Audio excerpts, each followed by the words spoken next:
Droughts and floods. Climate change is disproportionately affecting the world's poorest countries. The people here tend to be completely at the mercy of the forces of nature. Today, people are on the go for all sorts of reasons, for economic reasons, because they have war or conflict in their home regions, and in the future, maybe increasingly because of changes in the weather. The world will see large numbers of climate refugees, particularly from Africa and Asia. Our huts are flooded. We don't know where to go. Most refugees want to get to Europe. Nobody knows exactly how many will come, but it's certain there'll be a large number. The United Nations is expecting several million refugees from climate change in the coming years.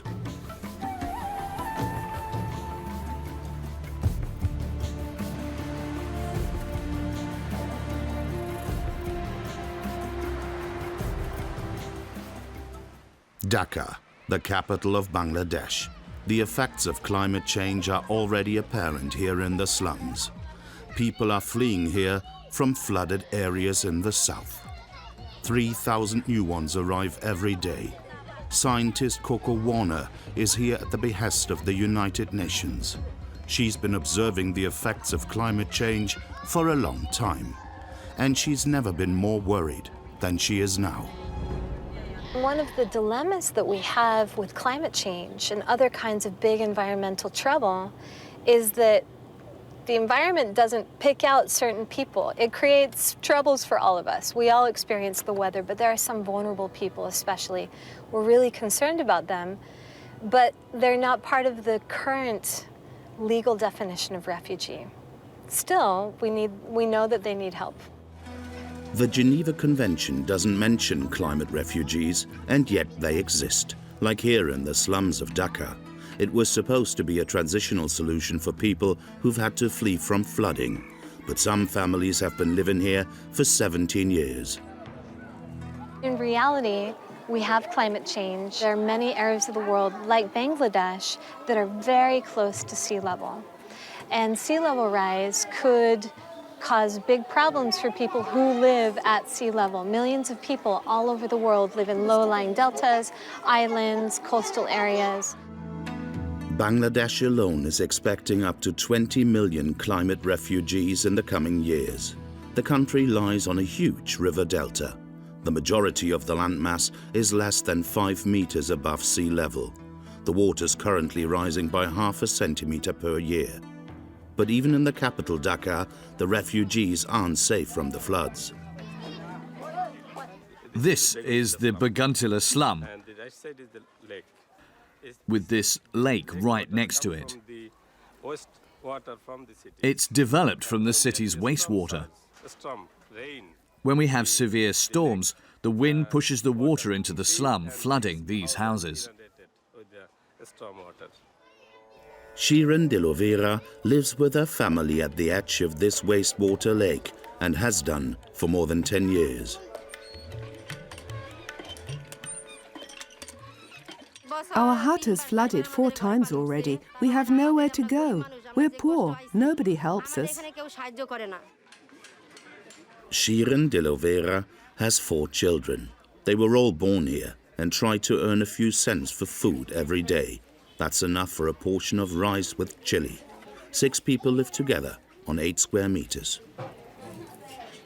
My dream is that someone builds us a house, somewhere where we're safe, and that we find work we can live off, so that the children stand a chance. But that's only a dream. There are 4 million people living in the slums of the capital. They get by with poorly paid work, like these children breaking stones for building sites. I want to be an engineer one day and go to another country, Razel says. You can't earn a lot in Bangladesh. Coco Warner wants to draw attention to the fate of these forgotten people. We come to Bangladesh, Senegal, countries all over the world, and we talk to people like this. We ask them what's important to them, what they're trying to achieve in life, what things get in the way, and often the weather gets in the way. But we also ask them about solutions and what they need. And often they need a helping hand. We're around 150 kilometers from the capital, Dhaka. This water's been here for 2 months already. Seawater is pushing its way onto the land, making the soil salty and putting the drinking water at risk. Entire factories are rotting in the brackish water. The village of Biabasai is also flooded. Many have left already, but some families are persevering. Madhab Kumar built walkways to his house years ago because the water's coming more and more often and is staying longer. A few years ago, we had more cattle. At first, the water came for a week or two before retreating. Now it's been here for 2 months. We don't know when we can get back to our fields. The water's polluted with fecal matter and dangerous parasites. The people are plagued by mosquitoes, but the worst thing is that the water's destroying their fields. They'll have to start from scratch, digging their fields and sowing their crops. They hope they'll be able to harvest before the next flood. We can only work properly again when the roads are dry. Otherwise, the machines get stuck in the mud. We have to dig the fields that are dry already with a spade. I'd leave if I knew where to, but I don't. Every year, they fight for survival in the floods. They know that otherwise they'd have to go to the capital slums. They want to stay for as long as their fields will still feed them. But they're constantly occupied by the question of what will become of their children. They haven't been able to go to school for 2 months because of the flood. The house and the land is everything we have, but it'll become impossible. Then we'll have to leave.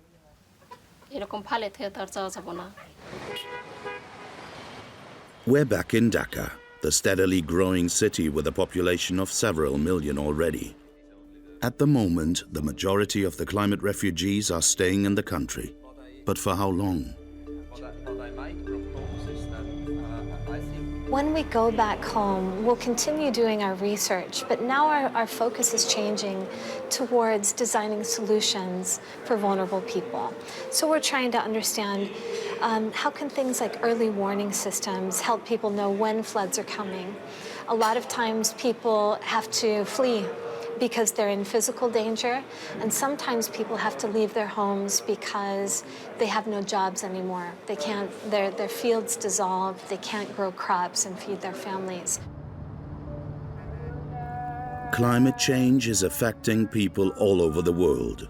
This is Dhaka, the capital of Senegal in West Africa. Like Bangladesh, it's one of the poorest countries in the world.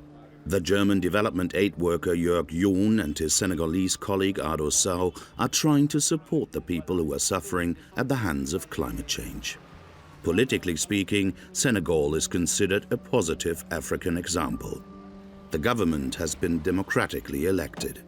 And yet, tens of thousands of people are leaving the country because they have no hope anymore. We visit the different villages and regions to talk with people about what causes them to leave their home and what causes them to ultimately try to make their way to Europe. Senegal is affected by climate change in several ways. In the south, the sea is pushing further and further inland. In the north, drought and isolated severe downpours cause failed harvests. Pamarin in southern Senegal is right on the Atlantic coast. Rising sea levels and increasingly powerful storms are gradually destroying the village. While his German colleague moves on, development aid worker Ado Sow is meeting the residents of Pamarin. It's home to almost 3,000 people at the moment. Many of them feel forced to leave their home. The sea is ceaselessly digging away at the coast. There's no money for protective dikes. Some residents have already had to give up their homes. Blaise in Gorsec built his house 40 years ago, when the sea was still several hundred meters away.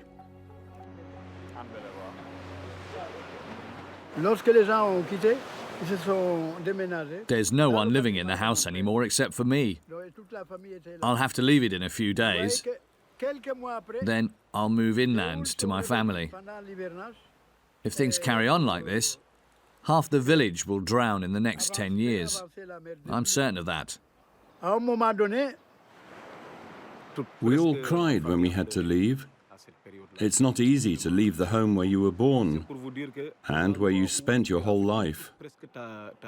Our family used to live here together. Now we're spread out all over the country. It's not easy.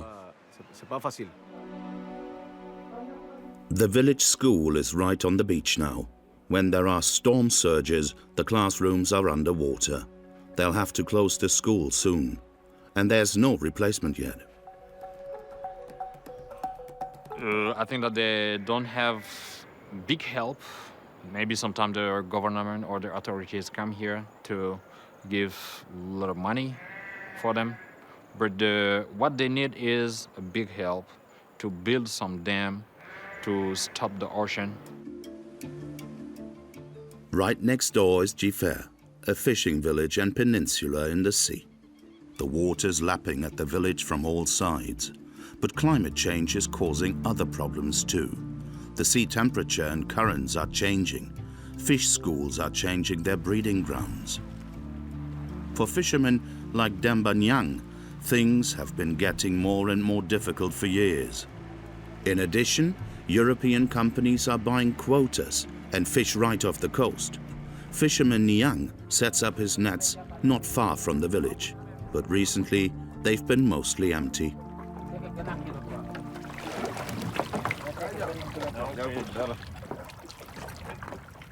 They come with their big boats from Europe and take all the fish. We had a Spanish trawler here last week. It fished right off the coast and destroyed our nets. We talked to them. They said they'd paid and were allowed to fish wherever they wanted. It's as if everything were conspiring against the fishermen of Jiffer. They hardly catch anything, and at the same time, the sea is relentlessly eating away at their village. This used to be land. There was a fish factory and a road. People could walk to Sangomar, which is now an island. Everything has disappeared in the ocean. 2 months ago, there was a big flood that destroyed a lot in the village. Fisherman Niang passes the ruins of the fish factory every day. Lots of jobs were lost. Jiffer is a dying village.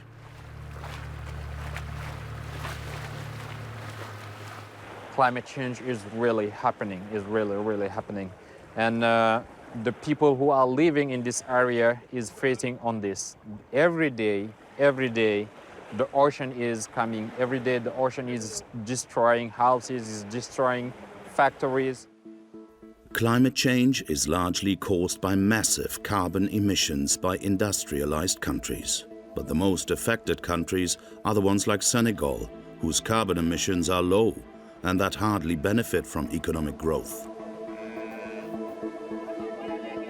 The village of Jiffer is in one of the poorest regions in Senegal. Demba Nyang lives with his family in a simple mud and stone hut, like most of the other people here. They earn so little that they have to live off €1 per day. They haven't had electricity since the sea got to the only power cable. They get water from a well in the courtyard, but it's at risk of salinization. Fisherman Niang has 8 children. He doesn't see a future for them here. We can still live off fishing. It's enough to eat, but not for more. It gets harder every day. The sea is flooding villages and the fish are moving away. Large trawlers catch whatever's left. The living conditions are getting tougher and tougher, and there's no hope in sight. The first people have already left Jifer. Maybe if they don't have no more fish, there is no option. The first option is to go to Dakar or to go to Europe. They have only two options: to go to Dakar, try to sell goods in the street every day, or try to go to Europe, passing by Morocco or Libya, or taking the boat to go to Europe. Some have tried to get to the Canary Islands with their fishing boats. Not all of them arrived.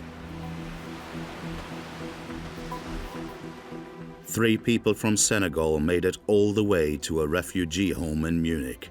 They don't want to be recognized because their asylum application is still underway. Senegal is considered a safe country of origin.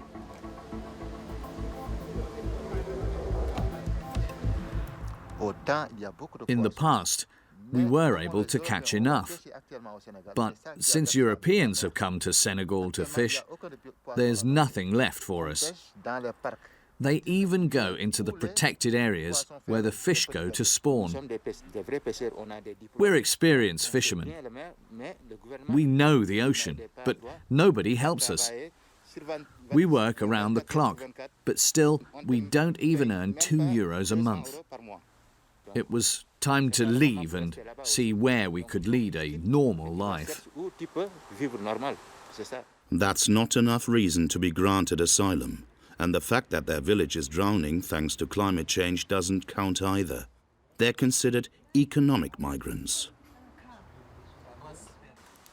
We're causing all these problems in the poor countries because we go there with our big companies, our big machines and boats, and take everything from them.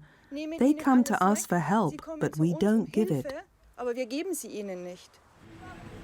We're back in Senegal with the German development aid worker Jörg John. He wants to give the people prospects here so that they don't have to leave. But there's almost no money for that.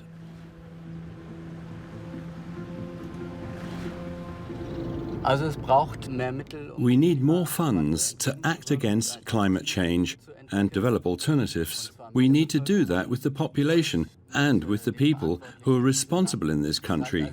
It's not enough to just provide more funds. They have to flow into channels that lead to solutions. Jörg John is visiting the village of Londou, near the capital Dhaka. Climate change is causing soil erosion here. After heavy rainfall, large quantities of water gush down channels into the village and destroy the harvest in the fields. People have died. Children were ripped away by the torrents. We built protective walls above the village, but it's not enough.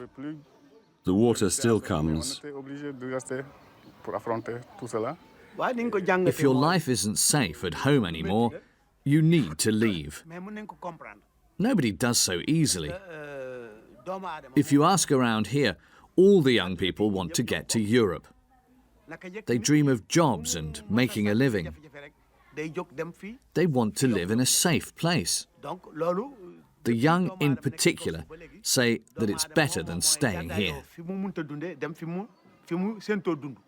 Farmer Abisena has spent all 45 years of her life here. She's learned that the rain is coming later and later and is more and more severe. The water flowed through here, and it was this high. We had to walk on the stones. Everything was full of water like a big sea. We couldn't get to the loo. We built a path out of stones for us. It's October, the end of the rainy season. It's also the harvest season. Abisene is growing vegetables on a small field. The soil on the fields is being washed away. Some of my children have gone to the capital because they couldn't grow anything here anymore. They come during the rainy season and help me with the work because a few things still grow on my small plot.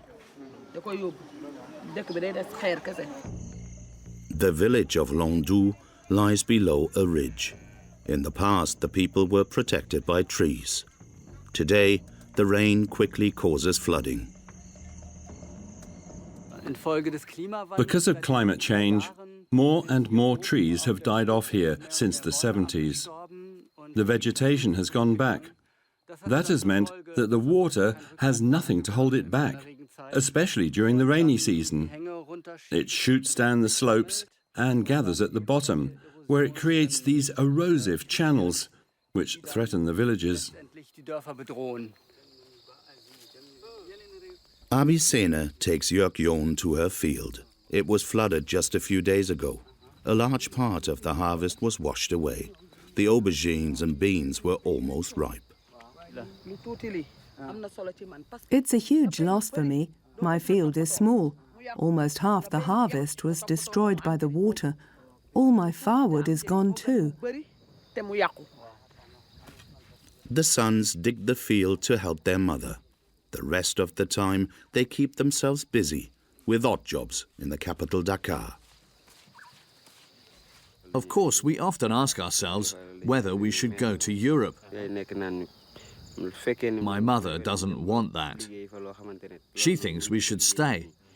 But what's here for us? We're in northern Senegal, on the border with Mauritania.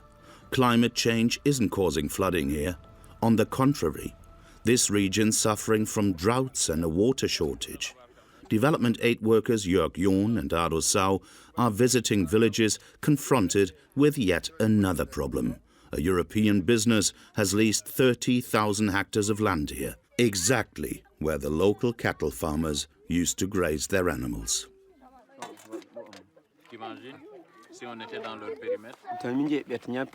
Two men from Dhaka came and surveyed the land. I stopped them and asked what they were doing. They said they weren't planning anything special. A month later, all the trees were felled. They wanted to grow sunflowers and send the oil to Europe. That could mean the end for the livestock farmers. 30,000 hectares. That's an area the size of Munich. Some villages will be completely surrounded by the fields, meaning they won't have an opportunity to feed their cattle anymore. And yet, they make their living the traditional way, from nothing but the milk and meat of the animals.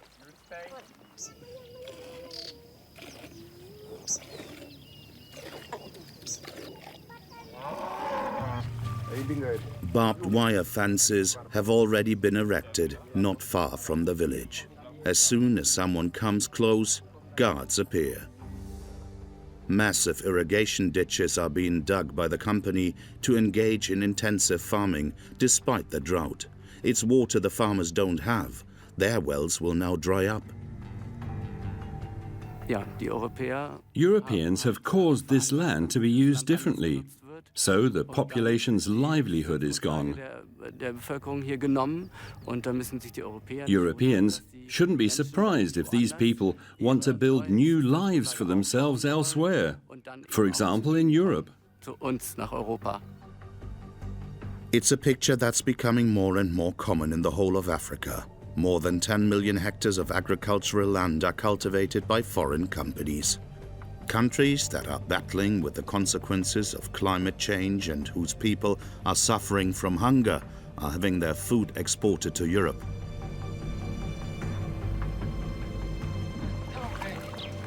It's no surprise that more and more people from Senegal are leaving their country. 32,000 last year.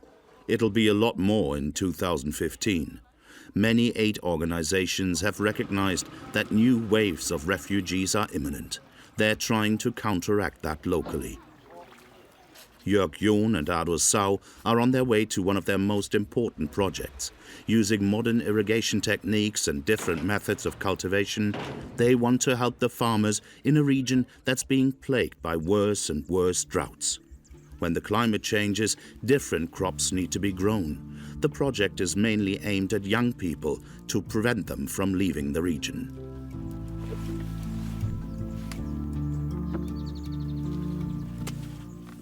I wanted to leave like many others, but then I heard about the project and applied. At the start of the course, I saw that it was the right thing for me. Now I'm committed here, and I'm battling environmental destruction.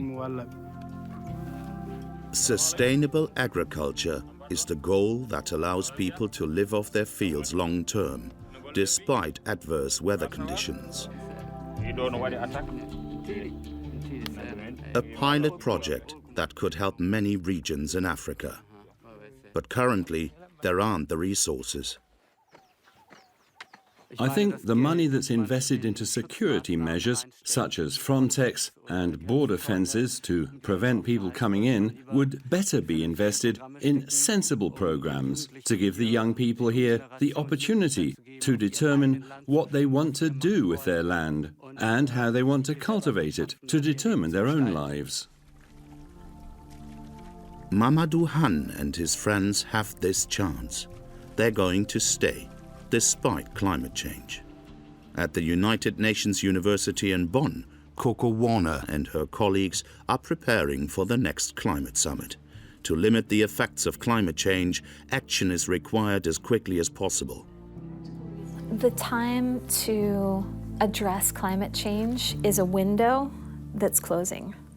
The top priority for the political system right now in these weeks is to commit to change our energy systems to low carbon or even zero carbon. It's the most important thing for our future. That would give those people a chance who are suffering more and more from climate change. What they want at the end of the day is just like us. They want to feed their kids. They want their kids to have a better future, like going to school, and an end. And if they can't do that where they are, they face some difficult decisions. Sometimes they move. Millions of people are already fleeing climate change, and the member states of the UN are still fighting for a reduction of greenhouse gas emissions. The consequences are already dramatic in the poorest countries in the world, such as the Senegalese fishing village of Jiffer, which is gradually being eaten up by the sea.